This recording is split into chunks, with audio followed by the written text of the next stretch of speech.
Dhanik Bharat educational institutions inter IIT JEE NEET admission open. 180 పరుగులకు కేవలం 3 వికెట్లు, చేతిలో ఇంకా 7 వికెట్లున్నాయి. క్రీజ్ లో సెట్ అయిన ఇద్దరు స్టార్ బ్యాటర్లు ఉన్నారు. స్కోర్ ఈజీగా 300 దాటుతుంది అనుకున్న తరుణం అది. కానీ కేవలం 53 పరుగుల వ్యవధిలో మిగిలిన 7 వికెట్లు కుప్పకూలడం మీరెప్పుడైనా ఊహించారా? అవును, కార్డిఫ్ వన్డేలో టీమిండియా ఆడిన చెత్త ఆట ఇదే. చేతిలో ఉన్న మ్యాచ్ ను ఇంగ్లాండ్ కు ప్లేట్ లో పెట్టి గిఫ్ట్ గా ఇచ్చేసింది మన టీం. అసలు కార్డిఫ్ వన్డేలో భారత్ ఓటమికి అసలు కారణాలేంటి? ఎవరు కొంప ముంచారు? మూడో వన్డే గెలవాలంటే గిల్సేన ఏం చేయాలో ఈ వీడియోలో చూద్దాం.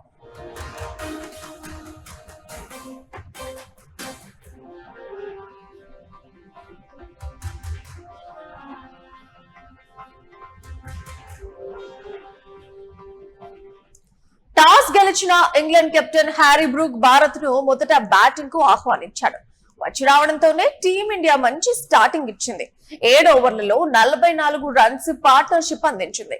అయితే ఆ దూకుడు మీదున్న కెప్టెన్ శుభ్మన్ గిల్ ను 31 రన్స్ వద్ద అట్కినన్స్ పెవిలియన్ చేర్చగా 26 రన్స్ చేసిన రోహిత్ శర్మను జాక్స్ అవుట్ చేశాడు. ఇషాన్ కిషన్ కూడా 1 రన్ చేసి పెవిలియన్ చేరారు. వీరిద్దరూ అవుట్ అయిన తర్వాత క్రీజ్ లోకి వచ్చిన విరాట్ కోహ్లీ, శ్రేయాస్ అయ్యర్ జట్టు ఇన్నింగ్స్ ను గాడిలో పెట్టారు. వీరిద్దరు కలిసి ఇంగ్లాండ్ బౌలింగ్ ను ధీటుగా ఎదుర్కొంటూ చెలరేగిపోయారు. ఒక దశలో వచ్చిన కింగ్ విరాట్ కోహ్లీ, శ్రేయాస్ అయ్యర్ హాఫ్ సెంచరీలతో అద్భుతమైన భాగస్వామ్యంతో ఇంగ్లాండ్ బౌలర్లను ఆటాడుకున్నారు. ఒక దశలో 3 వికెట్లకు 179 రన్స్ తో స్ట్రాంగ్ గా కనిపించింది టీమిండియా. ఇదే దూకుడుతో 300 రన్స్ ఈజీగా చేస్తుందని ఫ్యాన్స్ అనుకున్నారు. టీం మేనేజ్మెంట్ కూడా భావించింది. కానీ ఇక్కడే కథ అడ్డం తిరిగింది. హాఫ్ సెంచరీ తర్వాత కోహ్లీని షార్ట్ పిచ్ బాల్ ను ఆర్చర్ అవుట్ చేశారు. ఆ వెంటనే మిడిల్ లోయర్ ఆర్డర్ పేక మేడలా కుప్పికోలింది. కేవలం 26 బాల్స్ లో 15 రన్స్ వ్యవధిలోనే టీమిండియా 4 కీలక వికెట్లు కోల్పోయింది. గత మ్యాచ్ లో చెలరేగిన వాషింగ్టన్ సుందర్, అక్షర్ పటేల్ కూడా ఈసారి ఆదుకోలేకపోయారు.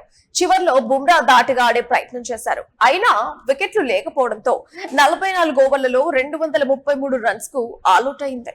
ఇక 234 రన్స్ టార్గెట్ తో బరిలోకి దిగిన ఇంగ్లాండ్ కు ఆదిలోనే బుమ్రా, ప్రసిద్ధ్ కృష్ణ షాక్ ఇచ్చారు. ఫస్ట్ బాల్ కు డకెట్ ను బుమ్రా అవుట్ చేయగా జాకబ్ బెతెల్ ను ప్రసిద్ధ్ పెవిలియన్ చేర్చాడు. 11 రన్స్ కే 2 వికెట్లు కోల్పోయి కష్టాల్లో జట్టును జో రూట్ సూపర్ ఇన్నింగ్స్ తో ఆదుకున్నాడు. తన క్లాస్ ఆట తీరుతో మ్యాచ్ ను వన్ సైడ్ చేసేశాడు. అతనికి శామ్ కరన్, విల్ జాక్ సహకరించగా చివర్లో అట్కిన్సన్ బౌండరీతో మ్యాచ్ ముగించాడు. జో రూట్ దురదృష్టవశాత్తు 99 పరుగుల వద్ద నాట్అవుట్ గా మిగిలిపోయినప్పటికీ ఇంగ్లాండ్ 6 వికెట్లు కోల్పోయి లక్ష్యాన్ని ఛేదించింది. అసలు టీమిండియా ఓటమికి ప్రధాన కారణం మిడిల్ లోయర్ ఆర్డర్స్ ప్లేయర్సే. ఆల్ రౌండర్లుగా జట్టులో చోటు దక్కించుకున్న వాషింగ్టన్ సుందర్, అక్షర్ పటేల్, శివం దూబే ఈ ముగ్గురు కలిసి 5 పరుగులు కూడా చేయలేకపోయారు. ఒక్కరంటే ఒక్కరు క్రీజ్ లో నిలబడిన జట్టు స్కోర్ ఈజీగా 270 రన్స్ దాటేది. కానీ ఈ ముగ్గురు ఇంగ్లాండ్ షార్ట్ పిచ్ బాల్స్ కు దొరికిపోయారు. ఇటు టాప్ ఆర్డర్ లో రోహిత్ శర్మ మంచి స్టార్టింగ్ ఇస్తున్నా దానిని భారీ స్కోర్ గా మలచలేకపోతుండడం కూడా జట్టుకు ఇబ్బందిగా మారింది. ఇటు ఇషాన్ కిషన్ కూడా బౌన్సీ బాల్స్ ను ఆడలేక ఇబ్బంది పడుతున్నాడు. T20 సిరీస్ లోనూ ఇలాగే షార్ట్ పిచ్ బాల్స్ కు అడ్డంగా దొరికిపోయాడు.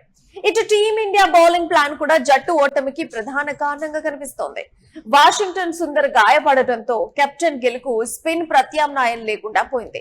అతని ప్లేస్ లో పార్ట్ టైం బౌలర్ అయిన శివం దూబేతో బౌలింగ్ చేయించాల్సి వచ్చింది. ఇది ఇంగ్లాండ్ కు రూట్, విల్ జాక్స్ పార్ట్నర్షిప్ ను సులభం చేస్తుంది. అయితే ప్రస్తుతం వన్డే సిరీస్ లో ఇరు జట్లు 1-1తో సమానంగా ఉన్నాయి. సిరీస్ నెక్కడంతో పాటు T20 తో పోయిన పరుగుకు ఘోర పరాభవానికి ప్రతీకారం తీర్చుకోవాలంటే మూడో వన్డే తప్పక నెగ్గాల్సిందే. మూడో వన్డేలో గెలవాలంటే టీమిండియా ఖచ్చితంగా పేస్, బౌన్స్ బాల్స్ ను ధీటుగా ఎదుర్కోవడంపై ఫోకస్ పెట్టారు. మిడిల్ ఆర్డర్ లో జట్టును ఆదుకునే ప్లేయర్ ను తీసుకోవాలి. ఇటు 50లను సెంచరీలుగా మార్చాల్సిన అవసరం కూడా జట్టుకి ఏర్పడింది. తొలి మ్యాచ్ లో 3 ప్లేయర్స్, రెండో మ్యాచ్ లో 2 ప్లేయర్స్ 50లు చేశారు. అయినా జట్టుకు సరిపడా రన్స్ రాలేదు. దీంతో కనీసం ఒక్కరైనా సెంచరీ చేసేలా ఆడితేనే జట్టుకు భారీ స్కోర్ దక్కుతుంది. ఇటు బౌలింగ్ యూనిట్ కూడా మరింత స్ట్రాంగ్ గా మారాల్సిన అవసరం ఎంతైనా ఉంది. ఇంగ్లాండ్ మాదిరిగానే బౌన్సర్లను, అస్త్రాలను ప్రయోగించాల్సిందే. వీటిని మార్చుకుంటేనే టీమిండియా 3వ వన్డే గెలిచి సిరీస్ దక్కించుకునే అవకాశం ఉంటుందని క్రికెట్ విశ్లేషకులు అభిప్రాయపడుతున్నారు. ఇక కార్డిఫ్ లో జరిగిన తప్పుల నుంచి గెలిసేన పాఠాలు నేర్చుకుంటుందా? లార్డ్స్ మైదానంలో సిరీస్ ట్రోఫీని ముద్దాడుతుందా? రోహిత్ శర్మ తదుపరి మ్యాచ్ లోనైనా ఫామ్ లోకి వస్తాడని మీరు భావిస్తున్నారా? ఇక మీ అభిప్రాయాలను కింద కామెంట్ సెక్షన్ లో మాతో పంచుకోండి.